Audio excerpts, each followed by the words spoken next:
Shri Gurubhyo Namaha. Good evening and a very warm welcome to everyone. I am Manu Kashyapa from Advaita Academy. Let us begin with a small prayer. Shruti Smriti Purananam Alayam Karunalayam Namami Bhagavat Pada Shankaram Loka Shankaram Sarvatma Sarvadrugyoso Sarvadhyasa Nirasakrit Satatam Sannidhattam Me Hridaye Paramashivaha.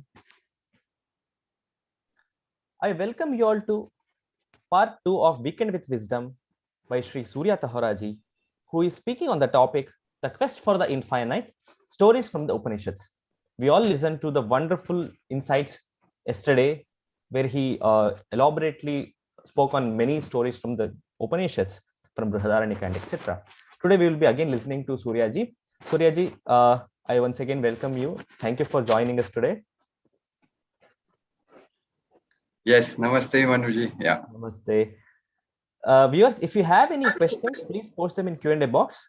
Surya ji will be taking up towards the end of the session. Surya ji, please start. Thank you.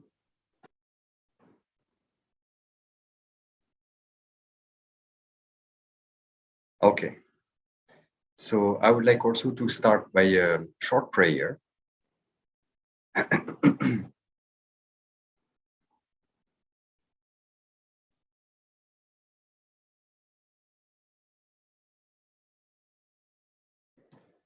Brahmanandam Paramasukadam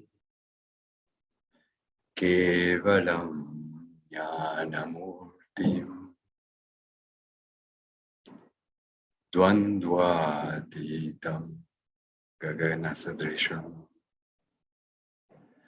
Tattvamasyatilakshyan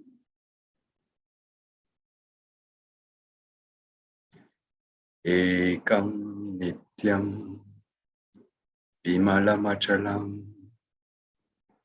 Sarvadi Sakshibhutam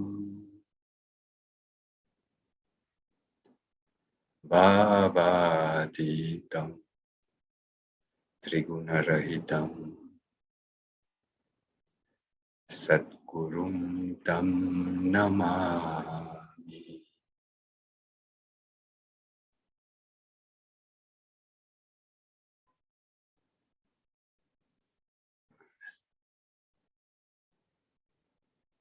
Okay, so let's start and let's summarize what we saw yesterday before we go further with some new stories. Okay, so just a few pointers. First of all, like this Gandhara Purusha, Maitreya or Narada, there is a time in our life when some fundamental question of existence, of what is my life as a human being, emerge. And everyone, if attentive, feels a certain sense of dissatisfaction or inadequacy. It can be vague. But not everyone chooses to address it as such. So some of us ignore it and just continue as before. However, some of the characters we saw yesterday decided to address this desire to be free. Okay, so Maitreya, as we saw the limitation of the pursuit of wealth. Narada acutely felt grief in spite of all the knowledge he had acquired of the things in the world, this aparavidya he had acquired so far. And finally, Nachiketa, very vividly, as we saw, understood the limits of power, long life, and pleasure. So this is the first point. Second point, this desire for freedom, this mumukshutva, has to be converted further in a desire for knowledge. The mumukshu has to become a jignasu. The seeker of freedom has to become a seeker of knowledge. Why? Because this deep-rooted sense of inadequacy, of limitation, of non-fulfillment, and so on, is due to ignorance, as we have seen. And therefore, the solution can be only in the form of knowledge. Right? So this was the second point that we saw. Third point, this knowledge is to be imparted by a teacher. And obviously, when you ask for it. So all the characters we saw yesterday, Narada, Maitreya, and Nachiketa, they all asked for it. They asked Sant Kumar, Yajnavalkya, and Lord Yama in order to know. Right? And a teacher, they had to ask to a teacher who is informed, a guru who is informed about the methodology of teaching, and who himself or herself has discovered the reality of himself or herself being the infinite, Bhuma, as we saw, Brahman, right?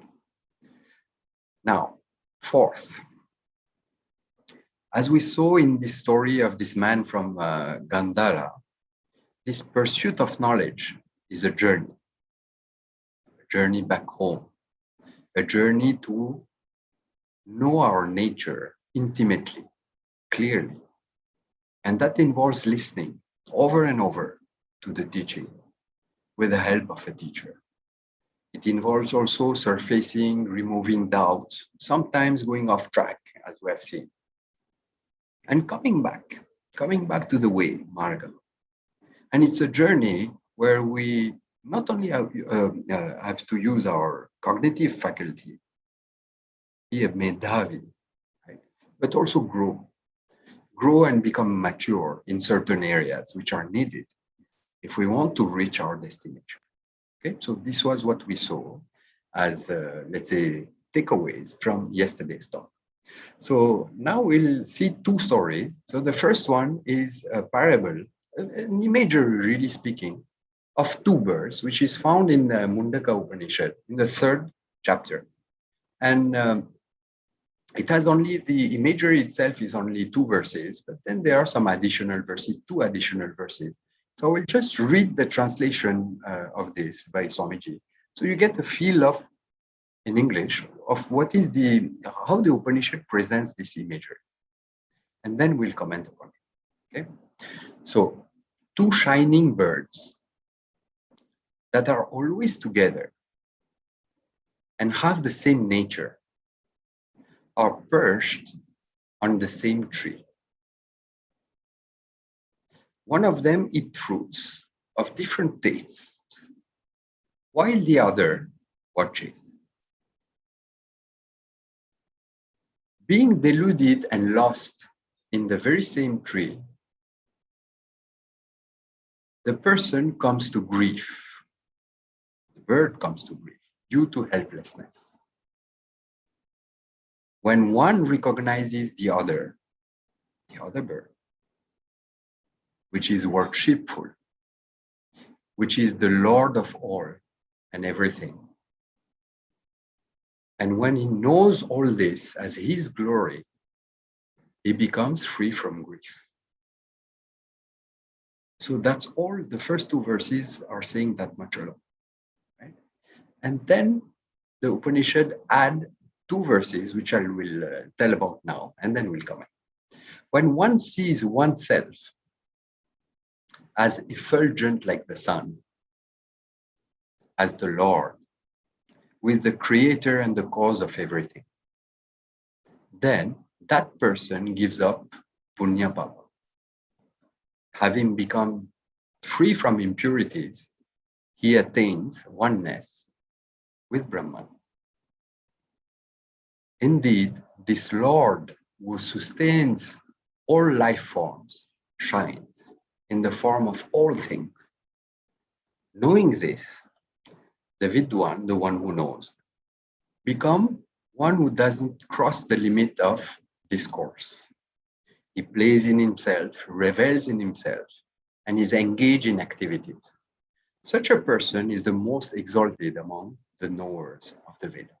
Okay, so that is only what the Upanishad is saying. Okay, so let's now look at this more closely. So the first bird is experiencing avidly the fruits of various tastes of the tree on which he is perched. It's a Ashwatha tree, this Ficus religiosa, this people tree.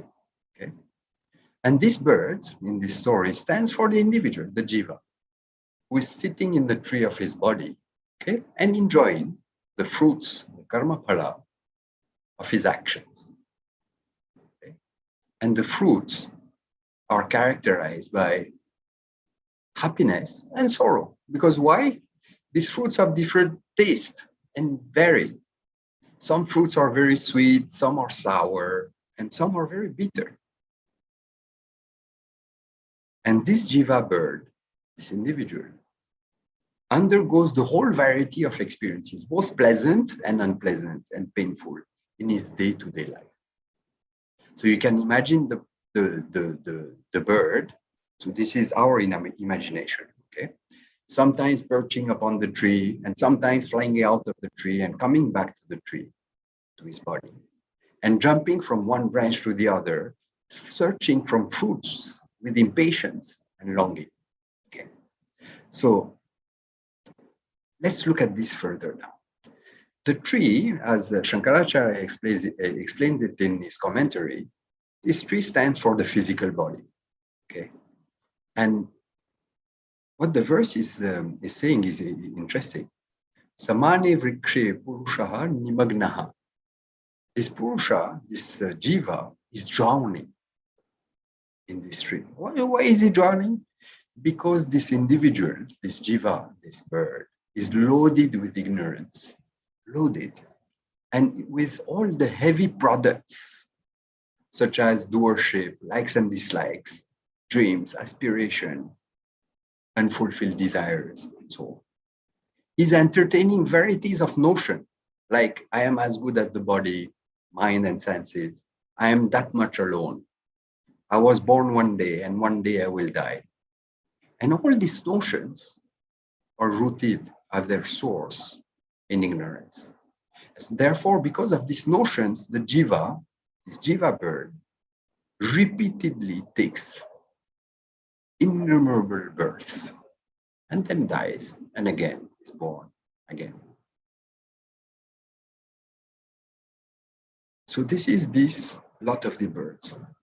So because of this load, because of this ignorance, what does the Upanishad say? Anishaya sochati. Sochati. You remember this word socham that we saw in Chandogya yesterday with Narada? Sochami, he was saying, right? So same word here. So this bird also is grieving helplessly. So this jiva bird is anisha. So which means he feels helpless in the body. He is not the Isha, he's not the master or the Lord of his life, his body. And like each of us, he has this desire. What is pleasant, what is desirable should happen to me.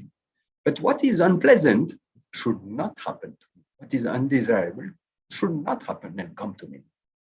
And he prays for the fulfillment of his desires to become a reality.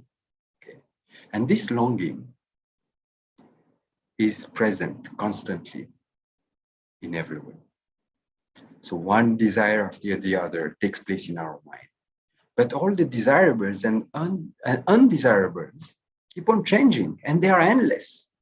And it's not easy to get the desirable or to avoid what is undesirable to happen. Yeah? Because as a jiva, you find yourself incapable sometimes and helpless in gaining what you want and avoiding what you don't want. And in fact, you don't always get what you want. You always seem to get what you don't want, right? This is anisha. When the Upanishads say anisha is helplessness. This is what it is, helplessness. So identified with this physical body, mind, and senses, one cannot avoid their limitation in terms of knowledge and power, right? And the world is big. And due to this helplessness, one comes to grief. Okay? And this is the whole basis for feeling small and insignificant, right? Whether we have something or we don't have it, whether we gain something or not gain it, there is this feeling of, I'm not good enough. I am incapable. I don't seem to get really a hold upon my life here, because it's difficult to change the world totally to suit our desires. And every change requires, like, adds up some further changes and further desires. And it's changing. The whole thing is moving all the time. Our desire change, people's situation change constantly. Right? So therefore, this is how we understand that there is socha. There is not only confusion and helplessness, but there is despair. There is lamentation and there is grief. Because one is affected by varieties of grief. Of course, sometimes we enjoy some moments of respite, of joy and satisfaction, of getting what we want. And we have some pleasurable moments. But that, as Swamiji used to say, this is what keeps us going on. If there was only dukkha, we could not continue to live. Okay? But essentially, this is what is there, this anisha, this helplessness, and this socha, this grief. Okay? Now, the Upanishad goes further, and he says, this jiva bird is deluded. Muhyamana. So a human being, similarly, is deluded or confused with reference to so many things. Things are not very clear, right? What we really are looking for is not always clear. Our values sometimes are subject to so many different interpretations and dilemmas and so on. And it's not easy to follow and hold on to our values. The means to achieve what we want are not always also so clear. Because the world is complex. The world is unpredictable. It's ambiguous. And that makes it even more difficult for us to have any clarity, right? So this jiva bird, this little jiva bird, we keep on hoping from one branch to the other and trying to get what he wants, right? Gets worried and frustrated due to a viveka, okay, lack of discrimination. And he's frustrated in various ways about things happening or not happening to him as he wants. Okay. So this part we already saw somehow yesterday. Okay. Now, interesting here, the way the Upanishad proceeds. The question becomes now, how can this bird, this first bird, get out of this situation? How do we become free from sorrow, free from this sense of smallness? So this is the question now. And the answer is very easy and it's given by the Upanishad. When the bird, the first bird, recognizes himself as not separate from the other bird. You remember in the verses of the Upanishad, there is another bird. It's just watching. Which means that this other bird is not subject to any experience. He's free. And it seems to be happy being who he is. So we'll see that further. What does it mean? Okay. And everyone wants to be that bird, this other shining bird. Everyone wants to discover this freedom. And nobody likes to be anisha, to be a wanting, helpless, insignificant person. That is why in the text of the Upanishad, the other bird is called Jushta, sought after, worshipful. Right? And in our life, because we are in India, and this is quite common here, we have heard and we have seen. You remember, like Narada, he had heard, Atma vid shokam taratin. So here also, in our contemporary, let's say, context, we have seen that and we have heard about this kind, that there is something like this kind of pursuit of this jushta. Because you see some individuals who are seeking, who are seekers. And they are seeking the infinite, Ishvara, the reality of everything in whatever way they are seeking it. And they go to a teacher, they pursue this knowledge, study some ancient books, live a prayerful life, meditate, and so on. Right? So we have seen that, and we know that there is something there. And this is how this other shining bird is Dushtaha, sought after. This is how the infinite, Ishvara, becomes an object of worship and seeking. And what is amazing is that unless you are taught, you will never come to recognize that you are the other bird, that you are the infinite. Right? So how does this go further now? How does this first bird recognizes himself as not being different from this shining, worshipful bird? So just like what we saw yesterday, it's amazing. Okay, there are some things which are like constant here in this imagery. So as a result of the punya, the result of the good actions, which have been accumulated over a period of time in many births, an individual can be taught by a guru. And the guru, what does he tell this bird? Now there is a guru bird, okay, which is not there in the story. Now, what is this bird says? You are not the bhokta. You are not the one who is like trying to experience like all this taste of all these fruits. You are not the enjoyer, the experiencer. And you are not also the karta, the doer, the one who goes about and acting to get this source of enjoyment. It's not the reality of you, the guru tells him. The bhokta and the karta, the doer and the enjoyer, that you take yourself to be, depend upon something else for their existence. They are only incidental attributes. And the reality of you is what is called Atma, which is consciousness, Chaitanya.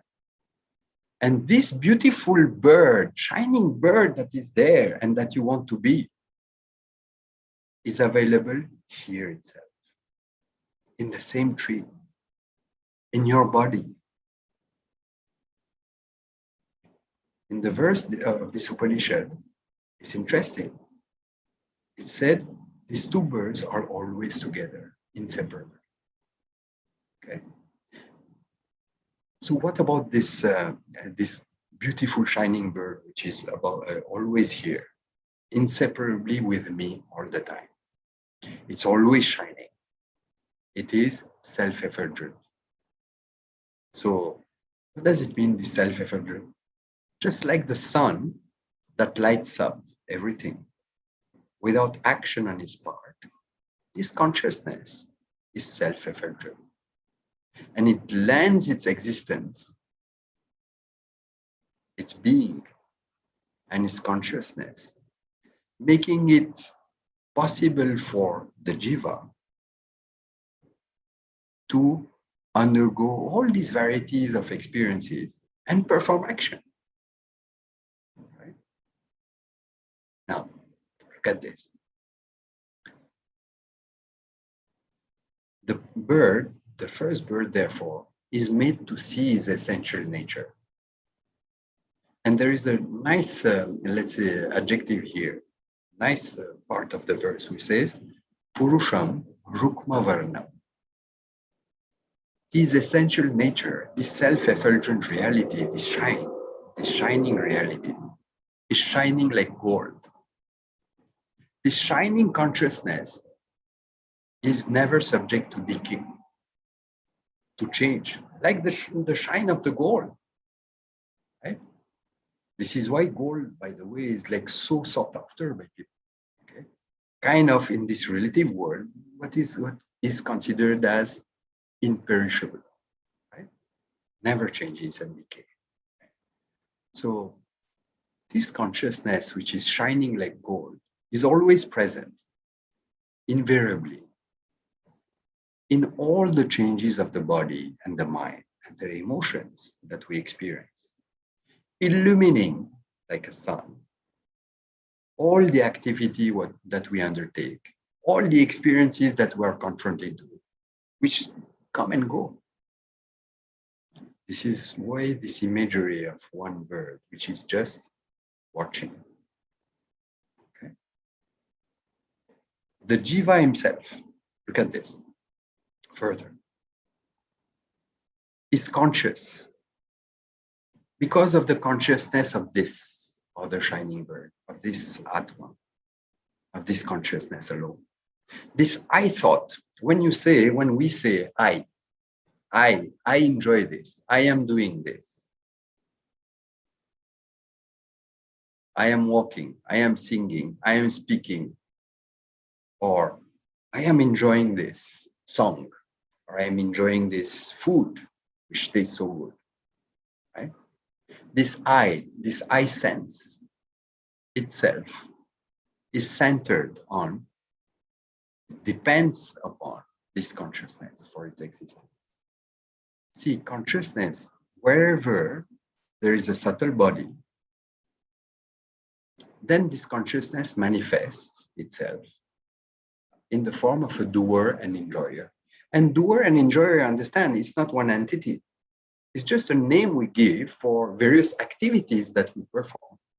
Speaker, singer, talker, etc. Runner, cooker, Swamiji used to say, laughingly. Right? And enjoyer also is not one entity.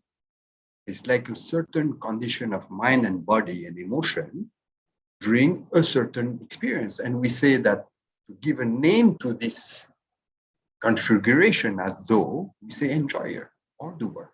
Right?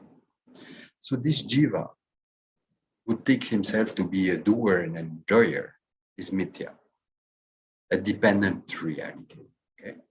And what is the satyam? What is it that it depends upon? Upon this self-effulgent consciousness. So that means, very simply, without the presence of this satyam, the jiva cannot exist, cannot do anything, cannot breathe, cannot enjoy, cannot blink any eye.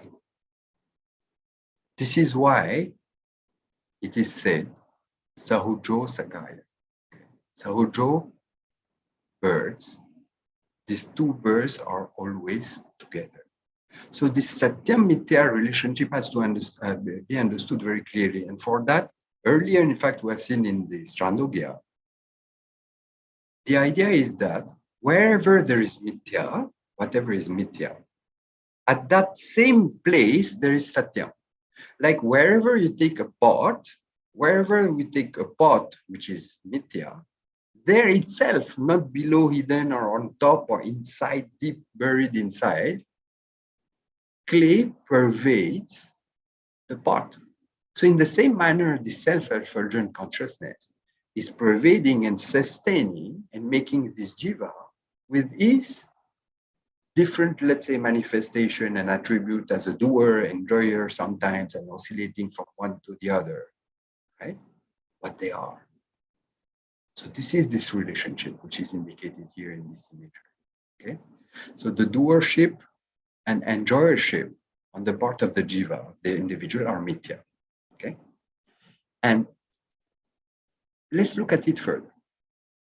Look at this. It's very important. Even when this doership and enjoyership are understood of mithya, they continue to be what they are. It's not that they disappear. They continue to be what they are, but they now enjoy an empirical reality. Right? The Upanishad mentioned two birds again, and that can be understood only when one understands properly Satyam and Mithya relationship, the orders of reality that each of them belong to. It's not like rope snake, where, of course, the snake also is Mithya with reference to the rope. But when the rope is understood, the snake disappears. So here, no. It's more like the relationship between clay and pot. So what does it mean? Even when the pot is understood to be mithya, it continues to be and appear as a pot. It's not that you disappear. When you come up to understand what is the reality of yourself, It's not that you disappear. This empirical, functional, let's say, jiva continues to be. But now, they are clearly placed as belonging to this mithya order of reality. It's only atto is there, not totally there. You cannot say it's not existent, but you cannot say also that it exists all the time. And this is the absolute reality, as the reality, in between reality, right? Now, similarly, it means what? That even after this knowledge, that you are free from being this bhokta and this karta, free from this doership, the sense of I am this much, I am the one who does things, and I am the one who is enjoying all this, what is happening. The functional sense of I, this empirical, this transactional ahankara, sense of I, continues to be there. And it's good. Otherwise, if that disappears, how the person who knows will eat and not distinguishing his body from the other, he will keep on feeding somebody else, right? Now, it's important that the Upanishad, again, mention two birds. But it's not now two birds belonging to the same order of reality, right? And this is how the reality is. The doer and the enjoyer are this shining, beautiful bird, this self-effulgent consciousness. But this consciousness is neither the doer nor the enjoyer, right? So this is the relationship.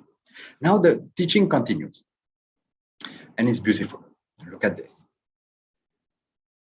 What is this self-effulgent consciousness, which is satya in terms of reality? Is it only the truth of this particular body, of my little body? Because if it was the case, then it will be still limited, right? If it was still confined, but maybe another order of reality of this body and mind, then it will still be limited. What about the world as well? So then again, you will not have oneness here. We'll have two things. We will have one little consciousness, maybe self-effulgent, which is like circumscribed to this body-mind as complex. Then you have the world, right?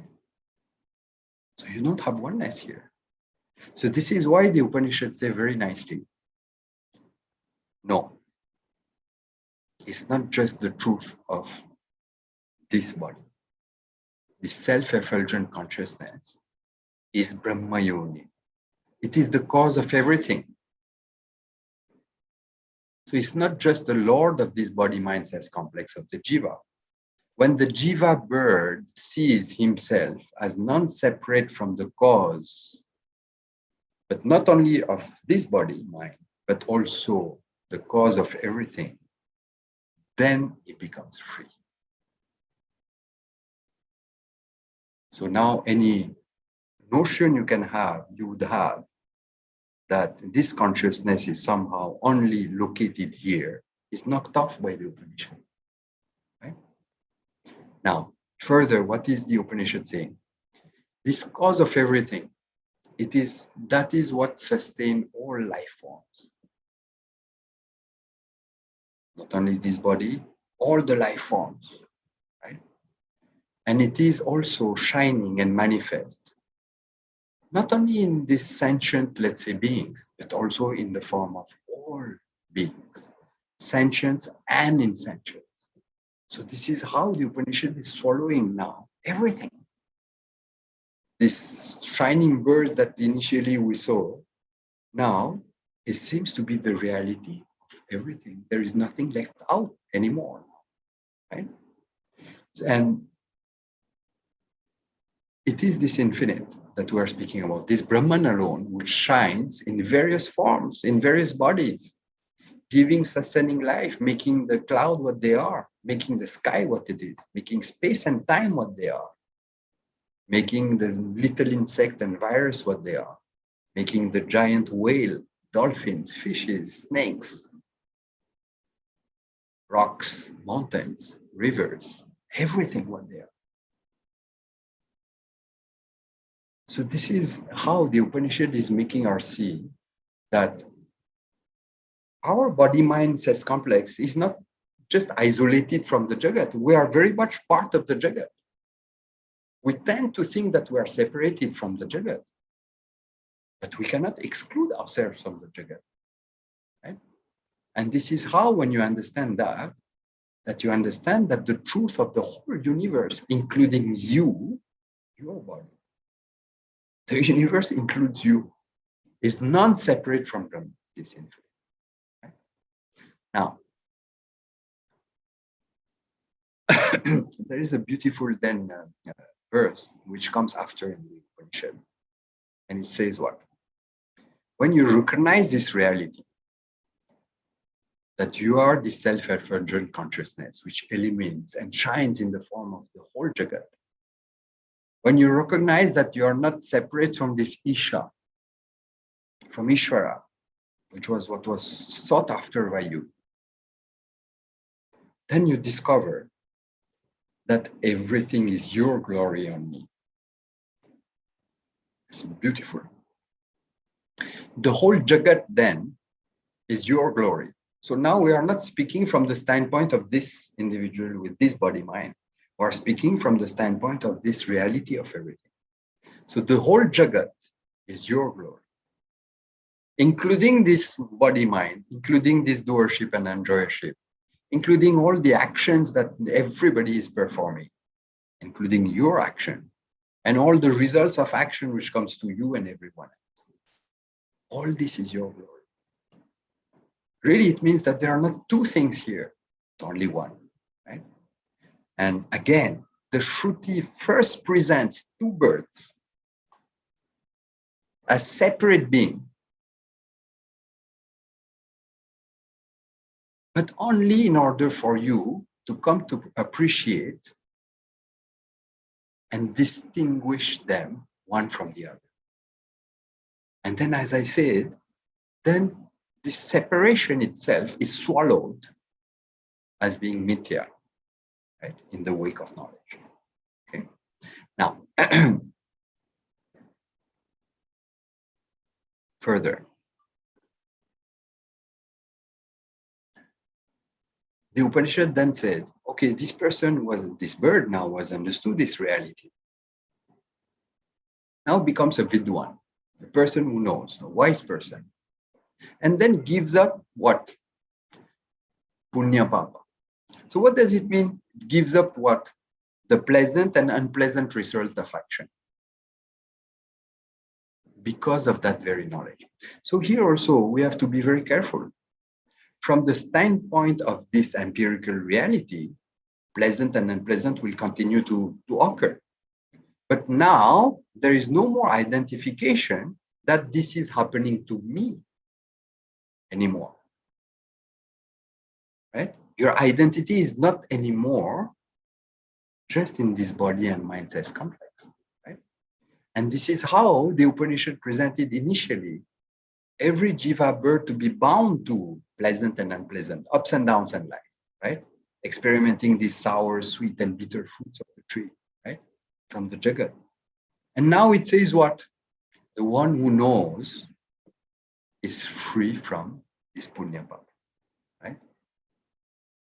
It's like if we can take another, let's say, imagery, which is again limited, but it's a nice one.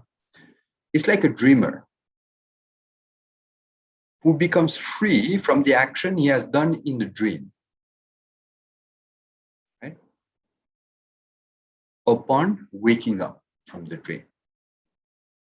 Any action that he would have done, are they really his actions? No, they belong only to this order of reality. And he has not been subject to whatever, being killed or maltreated, or even getting $1 million, right, at the lottery in the dream, right? So being awake to this reality, upon waking up, the sense of doership and enjoyership are understood to be mithya. So this bird recognizes himself to be the shining bird, is self-evident. consciousness. Now,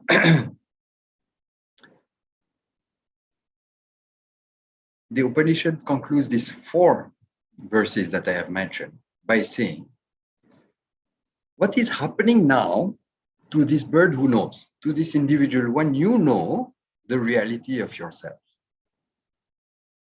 as being free from ignorance, being free from mortality, sorrow, being free from all this wrong identification you had.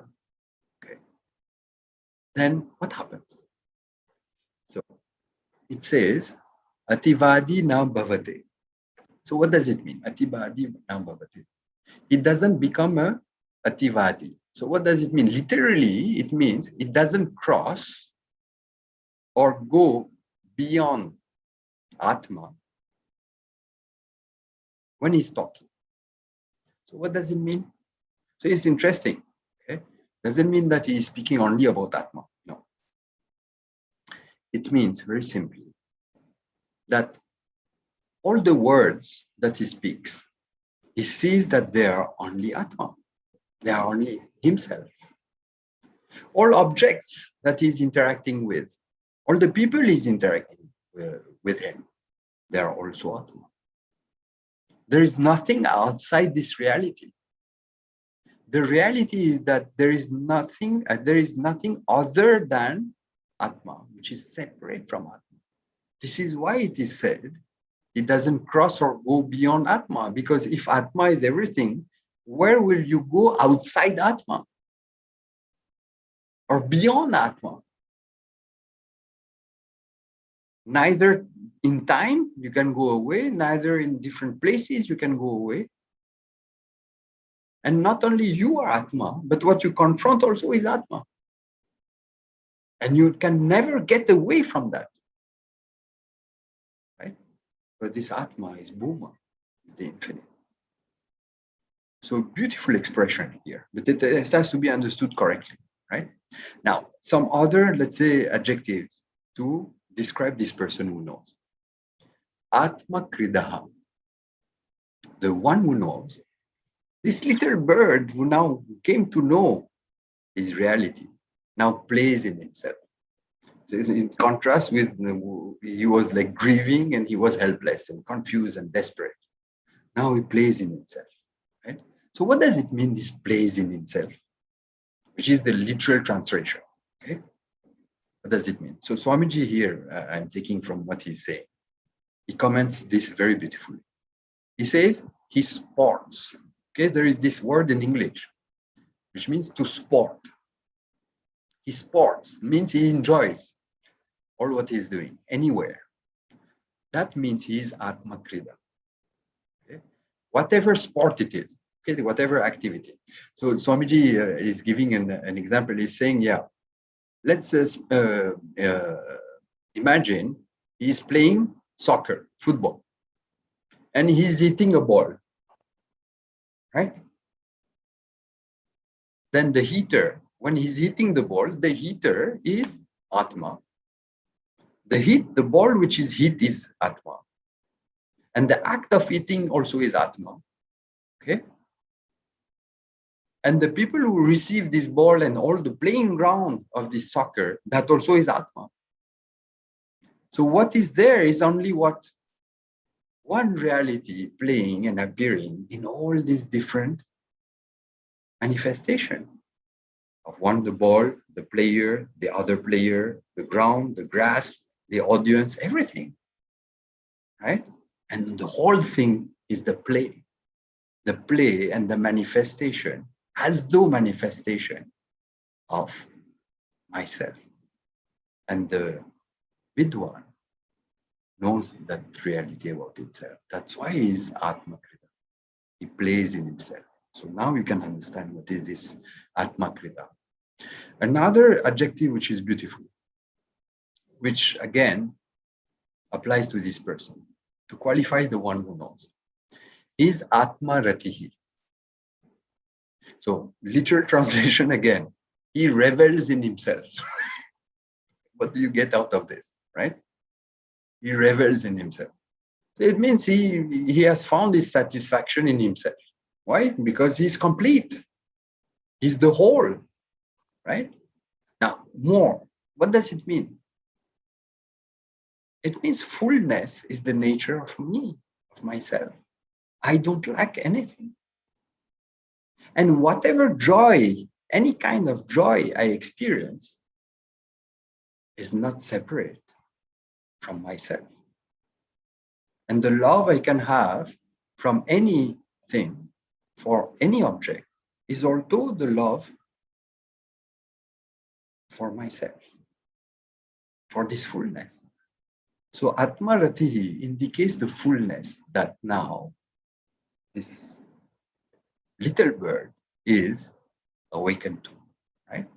And Swamiji here says something nice to distinguish these two. What is the difference between Atma Kridaha and Atma Ratihi? Right? The sporting and reveling. So he says that for Krida, you require something external. Like, for example, to have this experience, this joy, you need some friends and you need some food to be in the table and some nice conversation. And then there can be something happening, right? Or watching a movie, you need a movie, you need a screen, you need all this, or a mountain to climb, right? So you need all these external means. You a sea to swim, a field, some players, and a ball, as we saw, to play soccer, etc. Right? Krida. External means are necessary. For Rati, you don't require any external means.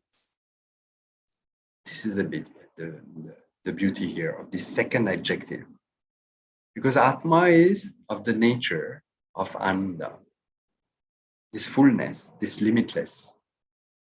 And the person who knows that he is that reality is happy without any means, just being himself, because all that is here is him. And with external means, also he sees that all that is here is also himself. So with or without so-called external, there is joy. And why I'm spending time and I'm highlighting these two words? Because it's very important to keep them in mind, because they seem to go against some common notions that that we can hear about this wise person, the one who knows. Because in many times you see in some description of a wise person, it seems that the sage, the one who knows, is indifferent, is neutral. He sees life as samsara, where people are lost. It's a materialistic world. Or sometimes you find some other translation also. Oh, it's mithya, it's an illusion. The whole thing is a bad and sad movie, you know, horror movie that will persist till one dies, right? In fact, it's all the opposite, right? That are indicated by these two adjectives. Okay. Now, a third adjective, and here also we need to spend some time. The one who knows is kriyavan. So what does it mean, kriyavan? He is engaged in activities. So it seems to contradict what was said earlier, that no, he's not anymore a doer, right? So why here the Upanishad is saying he's kriyavan? He has actions, literally. It means what we have seen. It means that he's not a doer. He knows very well that he's not a doer, but still at this transactional and empirical level, there are actions happening. And he's, from this standpoint, he's engaged in actions, right? So to put it differently, he's like engaged in action without, attributing this doership to be his absolute nature, just incidental, right? So the kriyavan, okay, just like in the Gita, there is a beautiful verse also, we're speaking of the Lord. And we're saying, I am the one who has created this entire universe. And at the same time, I am not the doer. Satyam Mithya again. Right? So even though one continues to do action and do various actions, one is not a doer anymore, in the sense that one knows very well that the doer is I, is this self, this limitless self. But the self is not the doer. This is the relationship. Like an actor is not confused about the role he plays. While playing, he knows very well that the role that he plays of prince or beggar or whatever depends entirely upon him to be what it is. The role depends upon the actor. But the actor is not just the role. And clearly, and it's just here that is happening. It's just a cognitive appreciation, right? The role is me, but I am not the role. The doer is me, I am not the doer. Therefore, whether I do or not actions, what difference does it make, right? So, again, so many notions here. Oh, the wise person now will not do anything. He will be lost in samadhi and in contemplation about it with himself. And he will shun away from interacting with people. And also, then he doesn't leave he doesn't need anymore any interaction or external means for his happiness. So he will just sit in a secluded place and just enjoy being alone. This is not what is said here, right? And this notion are negated very specifically by this word kriyava, right? It means he's very much engaged in activities. And at the same time, he's free, right? Remember the beginning of this bird analogy. While one bird is simply watching free, the other is engaged in activities. But now what is the difference? But this time, the bird is not grieving and feeling helpless, right? Now there are not two birds anymore. There's only one bird. Okay. So that is to end this a very significant imagery, which is very powerful and very beautiful. The whole teaching, in fact, is encapsulated in this imagery. And you can spend a lot of time commenting upon this imagery. But for today, it's enough. Okay. Now, let's turn to another story. And this story is the story of a well-known story as well, of the Devas and the Yaksa, which is found in the Kena Upanishad. And in Kena Upanishad, it's interesting because the teaching is first given in the first two chapters. And the Upanishad ends with the story. So you would think that, no, either you have to start with the story and then explain it and comment upon it. And this is how the Upanishad will proceed. Or we have seen now, for example, in Mundaka, in the middle of the Mundaka, there are so many imageries, and expanding upon that, commenting and going to another imagery, the Upanishad will proceed. But this is another configuration now. The story is at the end of the teaching, right? So let's see this story and what it brings to our understanding, because the essence of the Upanishad is taught in a very, very different and lively manner. Okay. So what was the story about?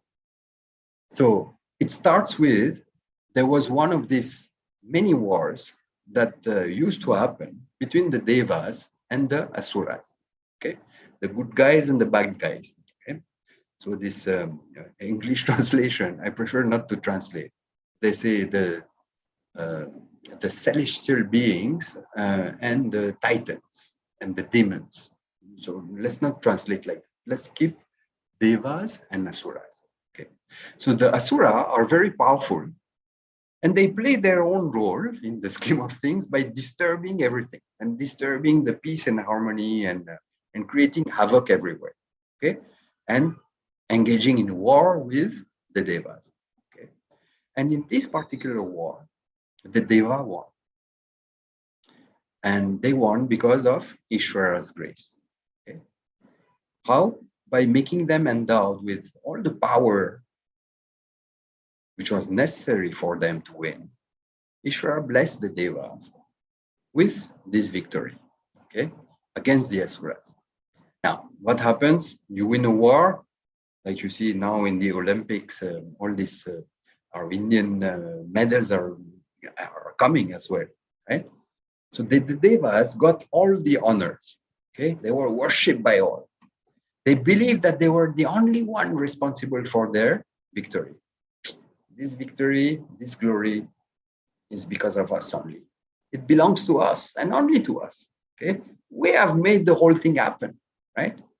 So what does it show us is that they have failed to recognize that Ishvara is the one who is behind their victory, right? The Devas should have taken it, right? Taken this victory as a blessing from Ishvara, but they did not. Instead, what they were doing, they were celebrating with pride and arrogance and gloating in vanity and conceit. We won, and it's our glory. We deserve this worship, right? So you, you can see this attitude sometimes in some people. Okay, now look at this. Now seeing this, Ishvara, looking at the whole thing happening, of course, figuratively. Okay, Ishvara is not there looking at what is happening, figuratively for the story. Because he is Sarvajnaha, he's omniscient, and he's like seeing all what is happening, decided to correct their way of thinking and bless them in spite of their arrogance and conceit. But for that, Ishvara is also a little bit playful, right? So what he did, he assumed a beautiful, effulgent, celestial form, and he manifested in front of the Devas in the form of what is called a Yaksha. So what is Yaksha? Yaksha is a form of, let's say, Ishvara, and a form which is pujya, a form which is fascinating, which is arresting, which is effulgent, which is commanding awe and reverence, right? So this is the forms which suddenly appear in front of the Deva. And they had never seen something like this before. So beautiful and effulgent and fascinating. They didn't know what was this celestial form.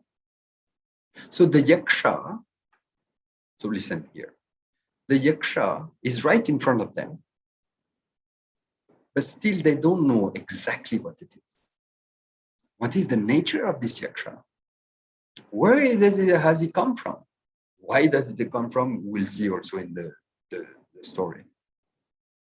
So these Devas have what is called a general knowledge. They see some form, effulgent, fascinating in front of them, samanya jnana. But they don't have vishesha jnana, a complete, specific, particular knowledge about who this Yaksha was. And obviously, these guys are Devas. So what happens? Hey, how come this guy has come and we didn't know that he was like around and where he has come from and is daring to come in front of us? So obviously they were very intrigued by what this Yaksha was. And they wanted to know more about this Yaksha. So what did they do? They desired to know. Right? They felt that they are ignorant of something, which is big, fascinating, intriguing. So they want to know more. Right? So what happened? Agni went very near to the Yaksha. So Agni is the Vagdevata, the lord of the speech and the words. Okay, and we'll see more what the story means. Okay, but just remember that. So he came near the Yaksha, but he couldn't understand what this Yaksha was. So Agni wanted to ask the Yaksha, hey, who are you? But before even Agni could speak and ask him, the Yaksha asked, who are you? So you can imagine the scene, the Deva. And Agni might have thought, hey, what is this guy? What is this Yaksha? Everybody knows me, right? And why should I even answer to this Yaksha, right? But still, remember, this Yaksha has a form which is fascinating, which is compelling, right? So somehow Agni introduced himself, but with a lot of pride. He said, hey, don't you know me? I am Agni. I am the first deity which is visible. I am the first deity which receives oblation in these fire rituals. I am also the digestive fire in all the bodies of all living beings. In anything which is born and which is alive, I am there. Without me, nobody lives. And I am also known as Jataveda, because of whom everybody gets the karma phalas, right? And therefore, I am also able to make people wealthy and also paupers. This is my power. Now, Yaksha. Yaksha picked up a small dry blade of grass and placed it and said, okay, placed it in front of Agni and said, okay, then just burn this. So you can imagine Agni now. Already he was like really infuriated by this attitude of this Yaksha who is daring to ask where he is. And now this Yaksha is asking him to burn this little insignificant and dry blade of grass for him. It's like an insult or a provocation, right? But at the same time, see, this is the power of this Yaksha. Somehow he is able to make Agni, what? Try to burn the blade of grass. So he's obeying the Yaksha. So he went near. He says just by going a little bit nearer, it will like disappear in flames. Didn't. He came near and tried hard. Nothing happened. All his power he mobilized, all his force, nothing happened. The grass will not even burn. By Agni, the Lord of the words, the Lord of speech. Okay. Now, what Agni did, he retreated. He knew that here there is some kind of this Yaksha is not ordinary thing. And I'm not able to figure out what it is. So he came back to all his friends, Deva, and he told them, I couldn't figure out what this Yaksha is. So the other Devatas then, they said, okay, Vayu, the Lord of the wind and air, just find out what is this Swarupa, what is the nature of this Yaksha. Okay. And why Vayu? Also different powers, but subtler, right? Agni has a form, but Vayu doesn't have any form. And Vayu is, let's say, can move anywhere because he has no form. Right? There is no place where Vayu cannot move. So therefore, Vayu thought that, okay, I will figure out. Agni, it's okay. I will figure out what is this Yaksha. I am the one who is sustaining everybody, who provides life to every living organism. Therefore, this seems to be a kind of life form. I will figure out what it is. Okay. Then what happened? Vayu approached the Yaksha. And as he's seeing this form effulgent and fascinating, still, he couldn't categorically place this life form, this shining form. What species, what kind of entity was it? What kind of animal? In the categories of this let's say, mammals or something else. He couldn't figure out, or maybe in the there are different kind of celestial beings also. And he knows them as well, Vayu. There are Gandharva, there are Devas, there are Kinnaras, and so on. He couldn't figure out. And of course, it was not a Manusha, it was not a human, nor an animal. So he couldn't figure out. And then as he was about to ask, same like Agni, to the Yaksha, who are you? The Yaksha asked him, who are you? And again, Vayu, same like as an Agni, was like feeling like offended in his pride, in his arrogance. But still, he replied, I am the famous Vayu. I am the one who makes everybody live. Any living being has to depend upon me. I never remain in one place. I am always moving, blessing everybody with my presence and giving them strength and life. Right? And then he adds also, I am also the one who goes to places where nobody can enter. And then the Yaksha asked, after having heard what CV this Vayu had, he said, okay, same, small blade of grass in front of Vayu. Okay, Vayu, please lift this. So you can imagine what happened. Okay? Again, an insult and a provocation to his power and his fame, right? But still, he went along and he tried. So he tried, and again, like Agni, just going a little bit closer by the force of his, let's say, power of his wind. This little thing will just fly over. He didn't even budge 1 inch. Trying from different sides and blowing from all his strength, nothing happened. So as Agni, Vayu came back and retreated, right? Unable to figure out what was this Yaksha. And then all the Devas went this time to Indra. So Indra is the Lord, the chief of all the Devas. Okay. And so they thought, okay, we have not figured out, but our boss will certainly know what it is. Because he is the one who was the commander of all the armies of the Devas and so on. So extraordinary strength. Okay.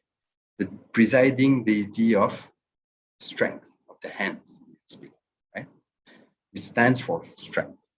So Indra, confident, because he knew, what were his powers, he approached the Yaksha.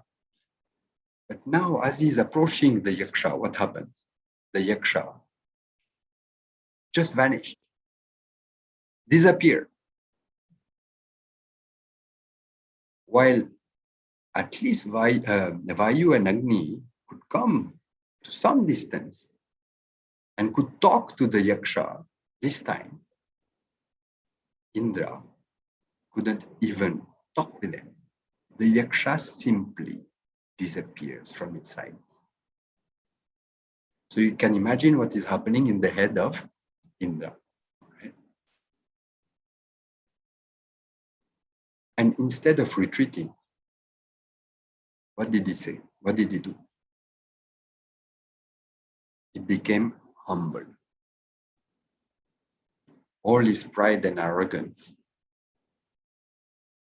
deflated, like as if somebody had pricked a balloon of his ego.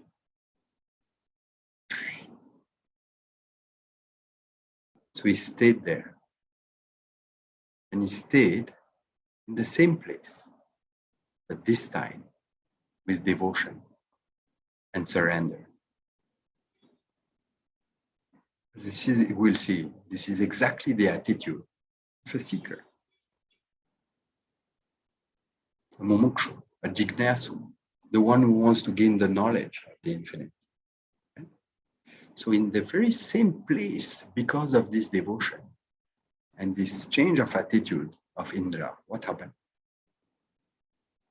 A beautiful effulgent woman appeared. See, there's one thing constant, and there are always very shining and effulgent things happening, right? So Indra went near her.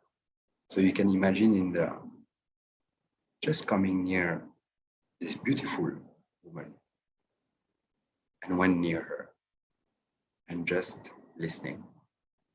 And she was Uma. So Uma stands for the knowledge of Brahman, this infinite. She stands from Brahma Vidya.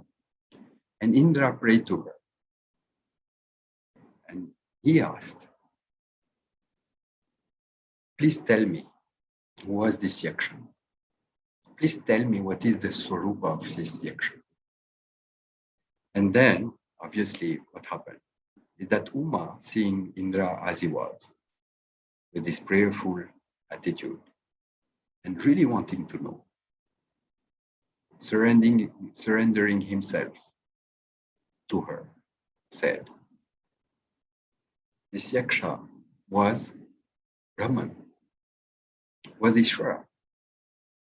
All your valors, of your glories, all what you have achieved, all the honor and praises, all the credit which went to you for this victory over the Asuras, your fight, it's only because of that Ishvara alone.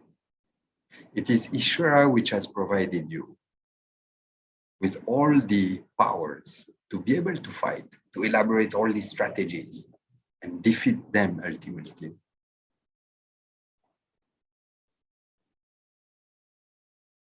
Making, just like it is Ishvara which is making the Devas who they are, in the same manner, it is Ishvara which is making us with our particular body and mind and senses, who you are, able to function, able to think, able to emote, able to plan, able to imagine, able to have projects, have the strength to continue to pursue them, and so on, right? Now, what does this story tell us? Okay. What is the key to the story? And how is it linked to the first two chapters? Now we need to understand. So if we link it to what was said previously, one very important thing which is said is this infinite, this Brahman, cannot be objectified. It cannot be gained as an object. Right? So let's see what does it mean and why. Yasya amatam tasya matam. For the one for whom Brahman is not known as an object, for him it is known. Matam yasya na vedasaha. For the one who thinks that Brahman is known as an object, this person doesn't know. Right? Only the one who knows this is, but not as an object, that Brahman is, but not as an object, that person alone knows, is no more ignorant about Brahman. So what does it mean? Let's try to figure out, because it's not easy.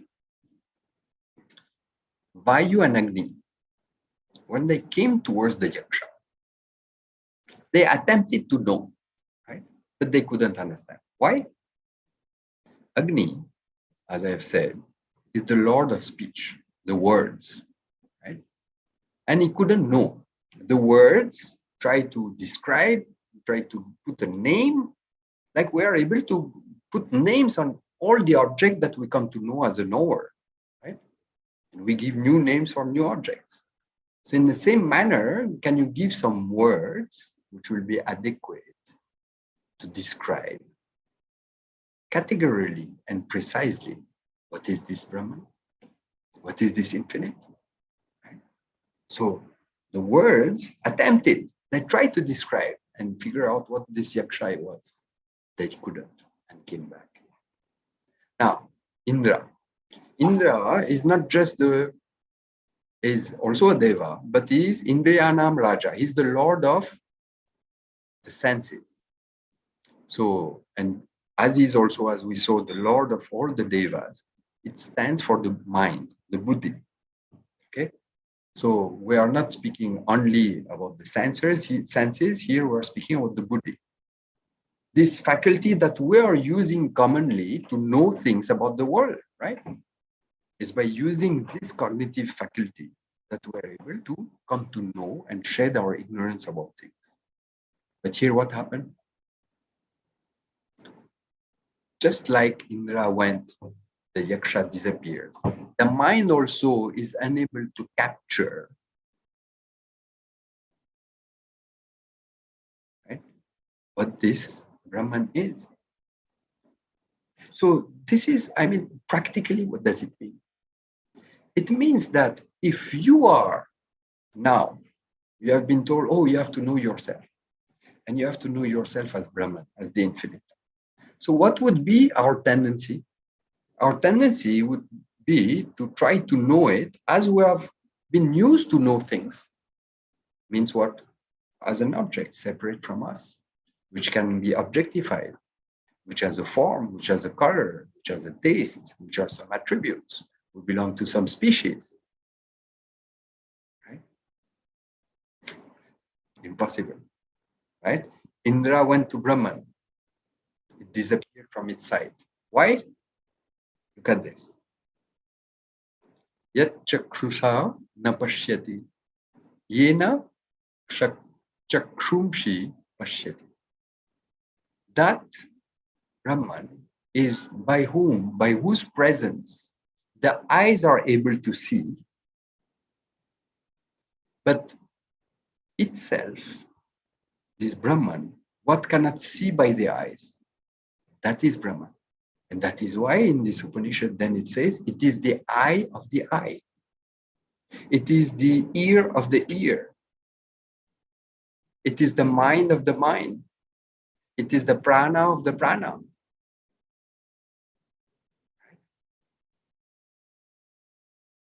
So let's come back to the mind. The mind adapting to know, grasp it, contain it, capture it in his thoughts, try to represent it in the form of maybe an image or something, but failed. Like Agni, no words also. As the Taittiriya Upanishad is saying, it's beautiful. Taittiriya also here is saying something about this, which can be helpful to understand. Okay, yato vacho nivartante aprapya manasa saha. The words go very near Brahman, just like our Agni went. He went near, but not obtaining, not able to express in words what is this Brahman, not having understood what is the nature of this Brahman. The words, Agni, came back. And what? Manasa saha. Aprapya, not able to understand, to describe what this Brahman is. He retreated, he came back. Manasa saha, along with the buddhi. So it means very clearly that nor the mind nor the words can objectify it. So now we are finding ourselves in a difficult situation.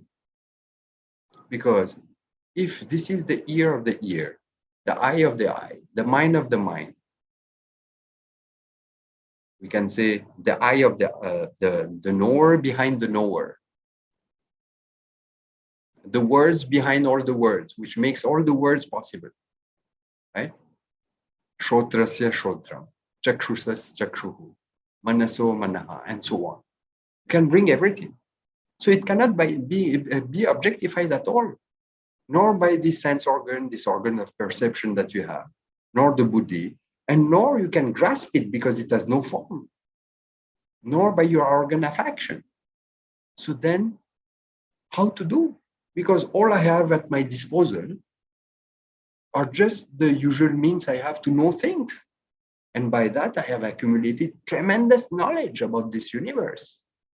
From Big Bang onwards to the quantum, let's say, particles, the amount of knowledge that this simple, let's say, means that I have at my disposal is tremendous and it's growing. But they are not a mean to know Brahman. They are not a means to know this infinite. They are only a means to know something which can be objectified. But then, what is the question? The next question is easy. So then, does it mean that it cannot be known at all and it will remain a mystery forever? No. This is where the beauty of this Upanishad lies. At the same time, Brahman is evident. Is evident as I am. I am. When you say I am, Brahman is evident there. But still, it is to be known. Because it's just like this, look at this. The Deva had the general knowledge. They knew there was something here. This Yaksha, there was some form there and so on. In the same manner, we have this Brahman is evident in the form of I am. But in particular, what is exactly the nature of this I am is not known. And it's not known as being the infinite itself, right? So, this is how the Upanishad is not presenting Brahman as something other than myself. I am. Just like the birds, remember in Mundaka. Wherever there is the bird, the body of the bird, the mind of the bird, there itself, there is this shining consciousness. Here's the same, right? When I say I am, then in this I, this am, this is, there is Brahman. But this self-evident I is not known as Brahman. And not only is not known, it's mistaken. It's mistaken as what? I am a man, a woman, I am this much tall, etc., etc. I am a karta, I am a bhokta, a doer, an enjoyer.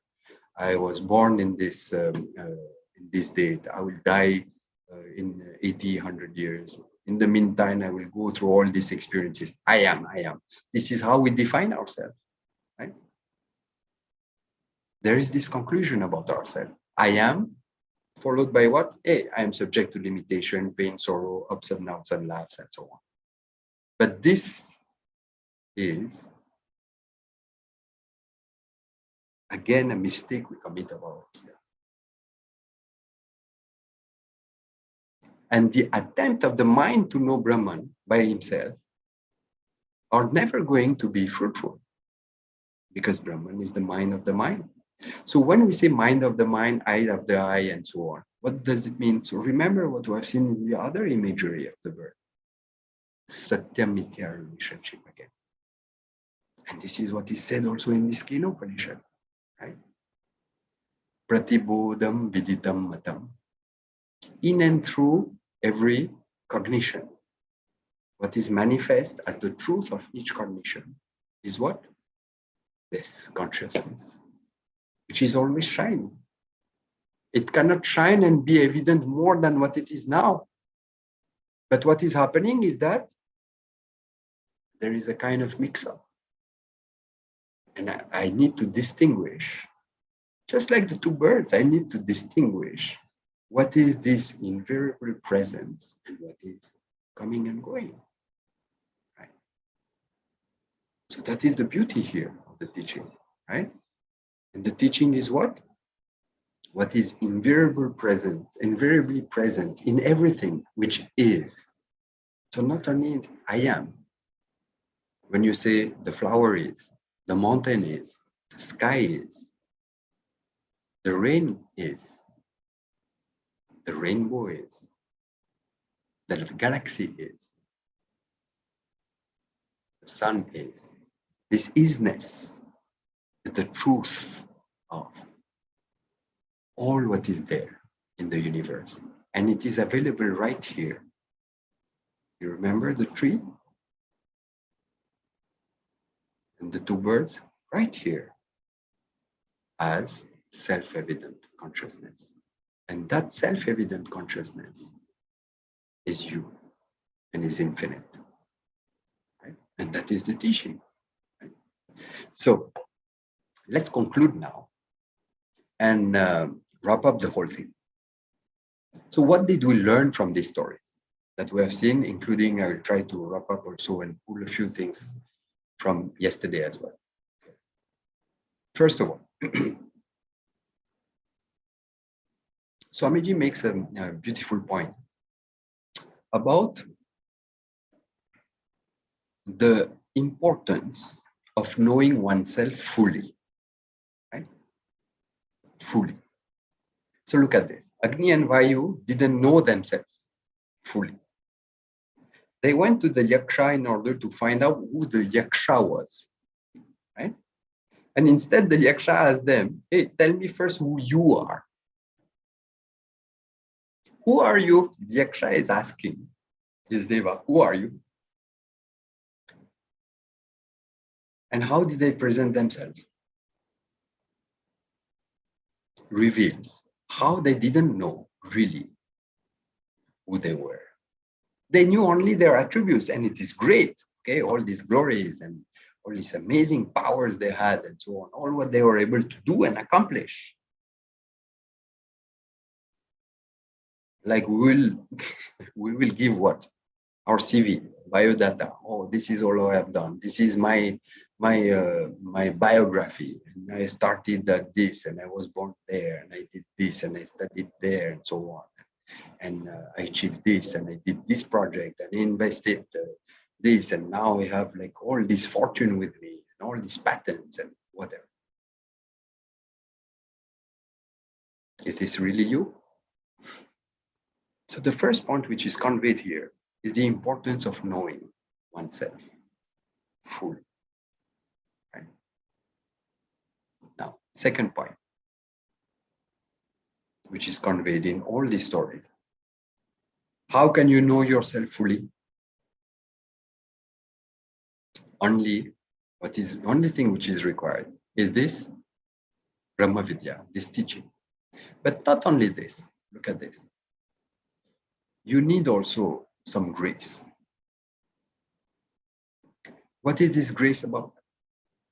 Your prayers, your attitude of devotion and surrender, like Indra. I've seen the attitude of Indra.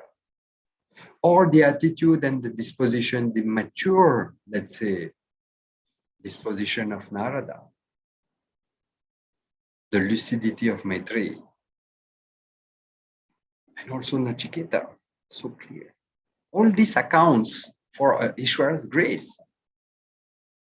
But everybody has this level of maturity. And this is really what will give you access to the teaching and the teacher. Right? So you have to earn it in some ways. And it comes as an opportunity to get access to this teaching. Remember, I said, many people feel this sense of sometimes and are facing these questions, but they don't choose to address it, just brush it away. The special grace is this. Okay, now I want to know. Right? And that knowledge, which is handled by a teacher, takes care of the whole thing. Never away from the infinite, from Brahman. You are that. Okay. Third point. So the importance of the teacher, okay, was shown in the stories yesterday. We saw that in the Chandogya and also in the other stories. Narada, obviously, yeah, Lord Yama. But also in this story of this Deva, Indra, Agni, and Vayu, they couldn't know until what they were taught by Uma. Right? Only because of Uma, which stands for this Brahma Vidya, the Deva came to know. Right? But what is interesting here is that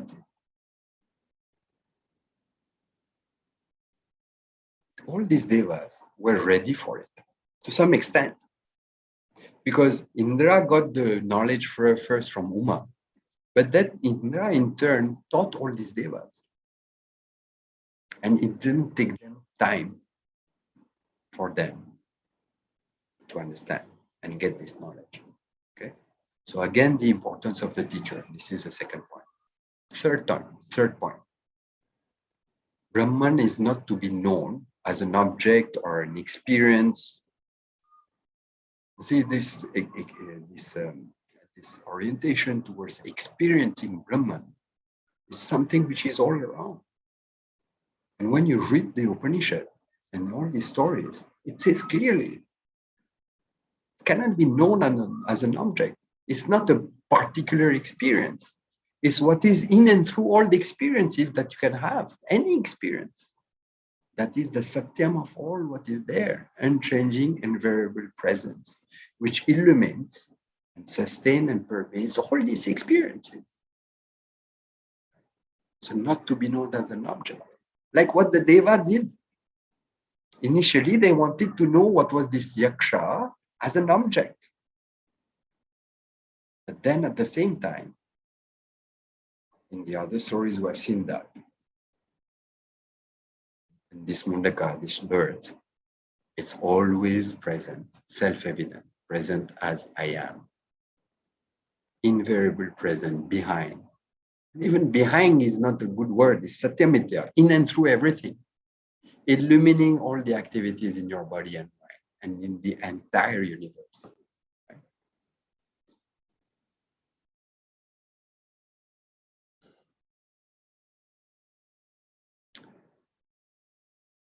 Another point was brought here, particularly by this story in this Mundaka. How initially there were two birds, and one is looking for the other in awe, longing to become this other beautiful shining bird. But then, what is the discovery? It discovers that the two birds are only one. They were never separated. Jiva and Ishvara are one. Right? So that is also coming in the story. Next point. When the Devas are worshipped because of their victories, now what happens? Imagine they will have some other victory. Do you think they will behave in the same manner? No. Because now they know that all the credit, all the worship that they're receiving ultimately goes to Ishvara. Like, in Guru Purnima, what is happening? The students are really revering and showing their love and their affection for the Guru. So on what level is true that the role of the Guru is important, but ultimately, all this worship, all this sign of reverence goes to Ishvara only. The whole parampara, obviously.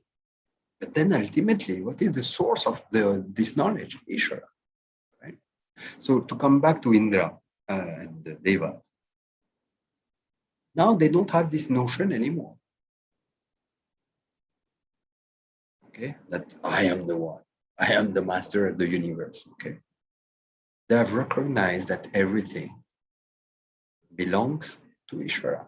Whatever fame I have, whatever pleasure I can get, whatever wealth I have, whatever knowledge I have, ultimately, it just belongs to Ishvara, not to me. Right? And this is a very significant point for us in our lives. Can we see the presence and the grace of Ishvara? This quiet presence when we succeed, when we achieve what we wanted to accomplish.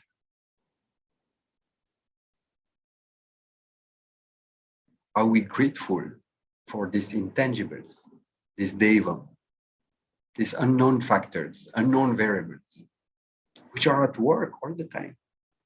Of course, there is one element, which is your own effort and your own, let's say, application, perseverance, and so on. but the very capacity to be able to think and to do things itself ultimately goes back to Ishvara. Can we appreciate this presence of Ishvara when things open up also? There are some new opportunities coming, new people that you meet and which unlock some things which are locked, new avenues. And suddenly you find yourself at the right time in the right place. Can we appreciate this?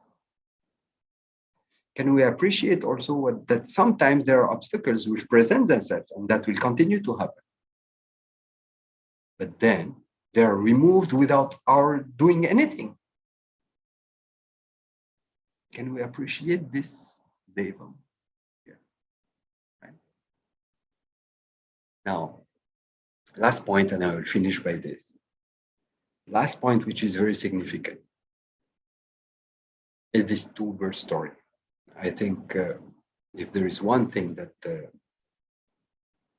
you can take with you, is the following. That the result of this knowledge is manifest in the form of joy.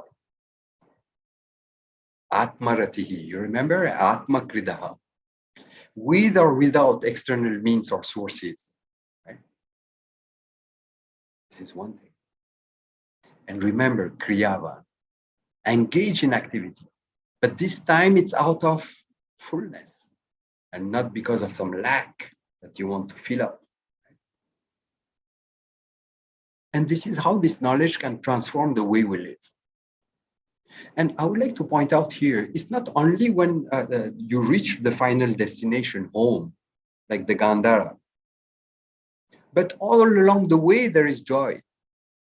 Because as you become relatively more mature, as you become relatively more composed, your attempt is to align your action with Dharma. You are less subjective than before. You put things at their place, not over, not less, as we have seen. Lucidity. As you become relatively more cheerful,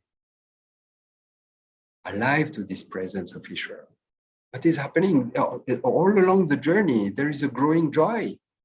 There is a growing clarity there. And there is a growing clarity because there is growing joy and maturity. Both of them go together. And all this then culminates in the knowledge that I am Bhuma. I am the infinite. I have come back home to who I am. Right? And then out of this fullness, then we can choose to do anything, engage in activities or not. But this time, it's with freedom and joy. Okay. So that is the last point I wanted to cover. And this is the end of this second talk. Okay. So thank you. Suryaji, thank you so much for sharing these wonderful insights from the Upanishads. It was great listening to you. Yeah, thank you, Manu. Thank you. And we have 2-3 questions. I want to take them up. Yes. The first one is, if kartrutva and bhoktrutva causes samsara, can we just stop doing karmas? So, in fact, I will ask you the question. Can you at any time stop acting? Tell me. No. So it's very easy. The answer is very easy. Okay. Now there is a very interesting discussion in Taittiriya, which is bringing this question a little bit at another level, which is saying, okay, we're subject to all this punya and papa. Okay. So therefore, from now on, I will stop doing karma. So we just assume that it is possible. Okay. And show how even that will lead to something which doesn't work. So let's assume that from now on, you stop doing karma, or let's say you stop doing some karma which will bring papa. Right? So what will happen? Will you get moksha? So no. Why?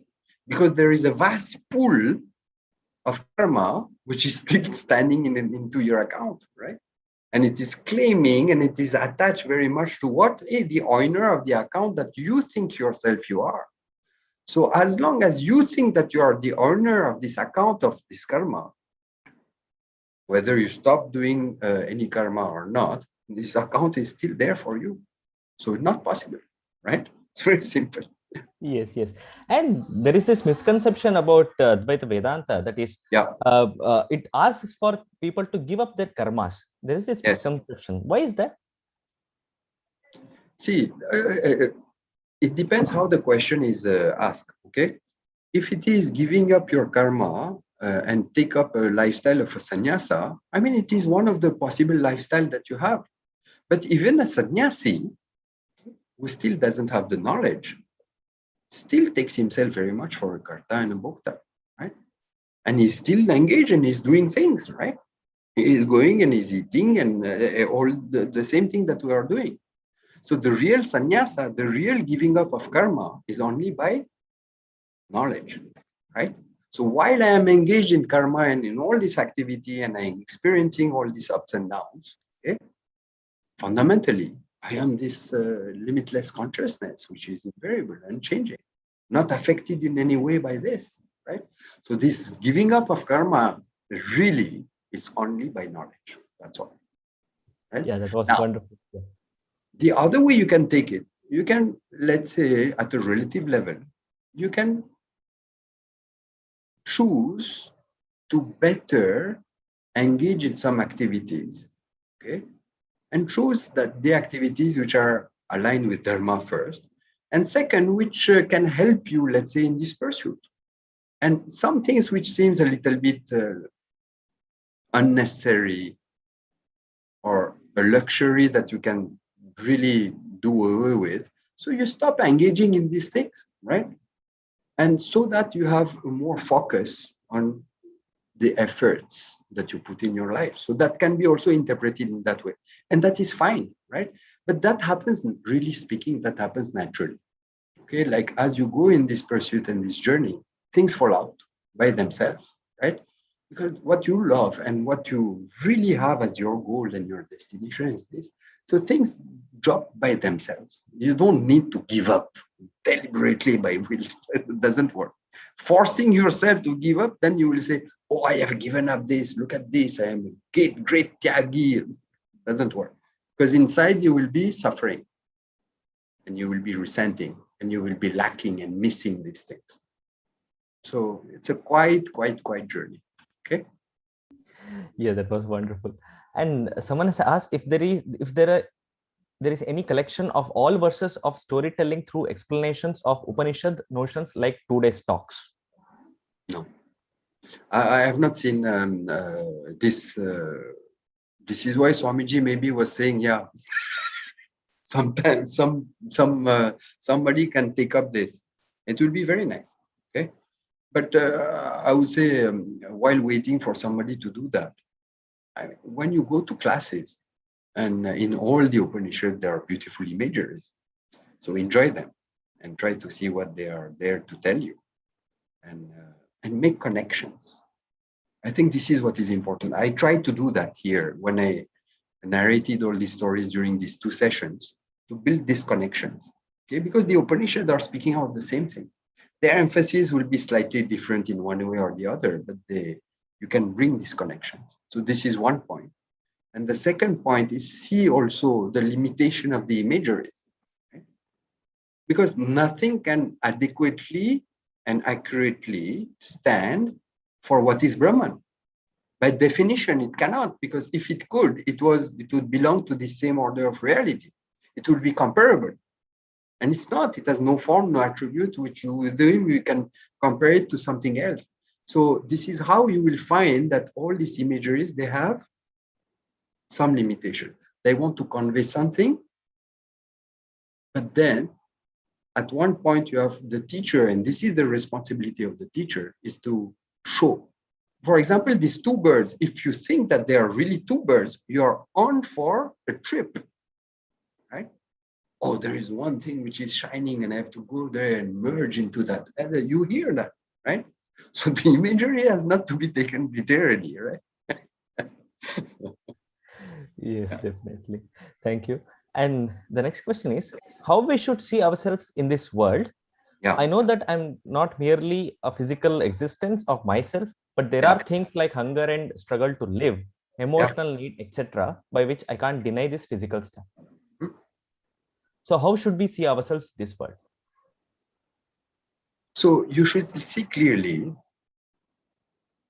what belongs where, at what level of reality. That's all. Okay.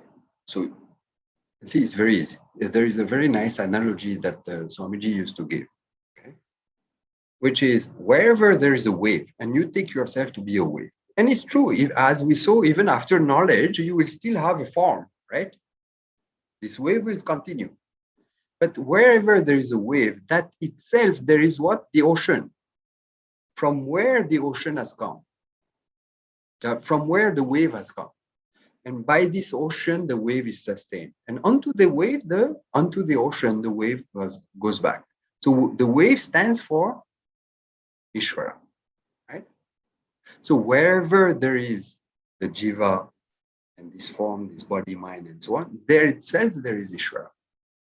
But not only that, wherever there is this jiva, this wave, this form, there is also ocean, but there is also what? Water. So then the idea is to be absolutely clear. And when you come to know what is your nature, then your appearance and your being, let's say, with this body till you die off, right, will continue, like what we saw in this story of Mundaka, right? But what happens is that as a wave now, you are not anymore. You don't have anymore, let's say, the conclusion that I am that much alone. Now, what is your standpoint? Hey, from one standpoint, yes, there is a wave, there is hunger, there is experience, there is thirst, there is joy, there is pleasure, there is ups and downs, there is sadness. Yes, at that level, all this is happening. But at the same time, you see what? That all this is pervaded by this infinite intelligence of Ishvara. And there itself, there is this is, which is not limited by anything. And from another standpoint, then you can say, hey, I am the ocean manifest in the form of a wave. But now you can say again from another standpoint, the standpoint of the ultimate, I am water. I am this consciousness shining and manifesting in the form not only of the ocean, but all these different waves and their interplay. So you are clear about what is where, right? That's all. You're not negating anything. It is clear. Otherwise, you were staying only at this level of reality and taking to be the absolute and the only reality of your little existence as a jiva or a wave. Right? Now look at this. So you can imagine the freedom, right? Yeah, thank you so much, Suryaji. That ends our Q&A session. And viewers, with this, we conclude yet another session of Weekend with Wisdom with Suryaji. Suryaji, thank you for accepting and sharing this wonderful knowledge. It was great listening to you. And viewers, these two sessions are already on YouTube. You can again rewatch them whenever you need, or if there are any clarifications needed, you can write a comment. Thank you so much for joining us today. And we will again come back with more sessions on various topics of Vedanta. With this, we will conclude. Shri Gurubhyo Namaha.